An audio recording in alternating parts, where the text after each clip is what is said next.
munda narabanza nkasha cyane hama nkaca ngenda ngiye nyene ukacumengo wa mukoyo uturiye ibisebe umengo nyene byababaye cyane nari nk'imibiri jana ubu ngira mima 70 kuko sinari nkifungura funguye mu gitondo nirigwa inda yavyimbye benga camvuga nti hako no fungura mwijoro kandi nkarara nabi reka ndabihebe rero je niho nazanga ndavuga nti Mana nukuri reka ngende je ahantu bandangiye nkaza kuri adresse nahazi je nkaba ntakunda n'ibintu by'abakizwa reka ngende ndabe nukuri naraje umunsi nza ngaha baransengera abakozi b'Imana barambwira ati nta handi babara nkababwira no mu mugongo ugira byose mudoye nari mfise numve ko byohera cyandatamwe akana naje ninyegeje ko n'umugabo wanje ntakunda ibintu byo mu bakizwa shitse muhira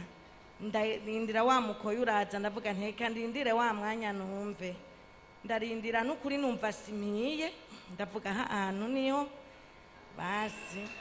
jewe niho ntari kuwa kane ari kuwa kane ndavuga nti sishima reka nzoshima hama no mwijoro ndafungura cyane ko je nsanzwe fungura nukuri ndafungura neza ndumva ko mimvye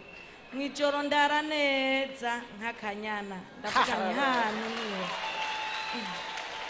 hama haca bundi mubanyaza tubana tuhengekanije urupango ati ntabarunkure ku mugabo wawe ntindamugukure ko gute ngo umugabo aguma ndondera ngo yambujije amaho ndavuga ati Mana hano hari Imana nari maze iminsi nafise amahoro mu rugo none ndarosa impamvu ariko nukuri ahantu hari Imana ubu ndafise amahoro mu rugo kandi nzogumanza haleluya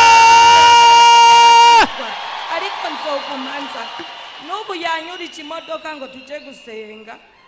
nashitse mwisengero mugabo ntiyagiye mugaca ndagaruka ngaha nukuri nzoshima kuko nzoshima kandi nzogaruka uzogumuze mukobwa wa Yesu.